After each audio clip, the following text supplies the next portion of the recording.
Lukisan hodoh macam kau. Berhenti je lah. Aku Bunga. Aku nak jadi pelukis. Tapi hidup ni susah. Ayah pun tak ada. Tiap kali tengok harga barang art macam ni, rasa jauh nak capai impian aku. Bunga, mampu ke beli tu?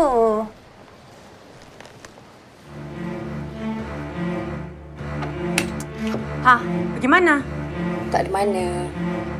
Kau pergi kedai seni tu kan? Kalau Bunga pergi pun, kenapa? Seni. Tak ke mana pun. Kita ni dah lah susah.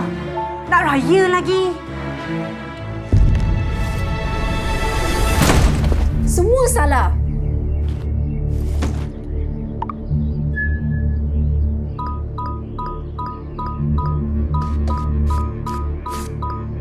Kau tu tak layak pun jadi pelukis.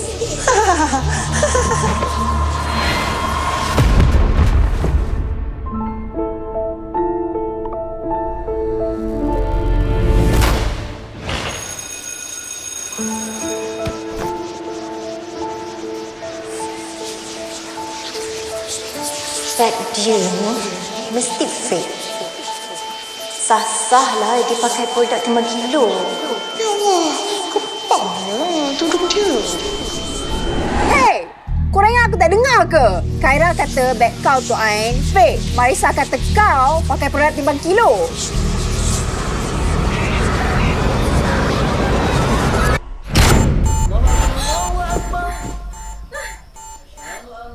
Mak.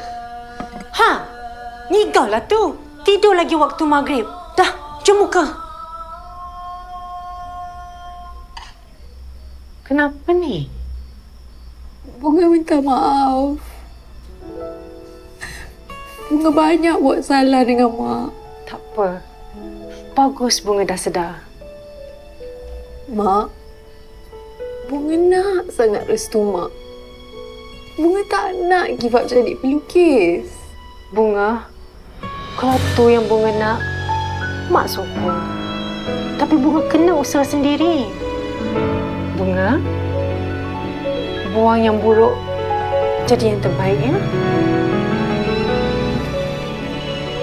Baik, Mak. Semangat! Shampoo Safi Sheila Supa ni bagus tau. Moisturizer Safi ni boleh cerahkan kulit tau. Thank you Nurul dah beli. You dah tolong dekatkan impian I. Bella kata cuba apply beasiswa siswi Safi untuk capai impian Bunga. Wah, tengok ni. Alhamdulillah.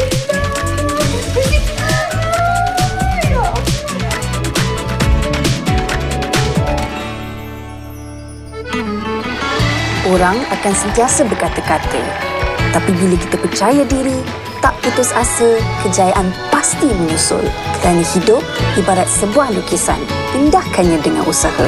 Hanya dirimu yang menentu arah hidupmu. Salam lebaran daripada Safi.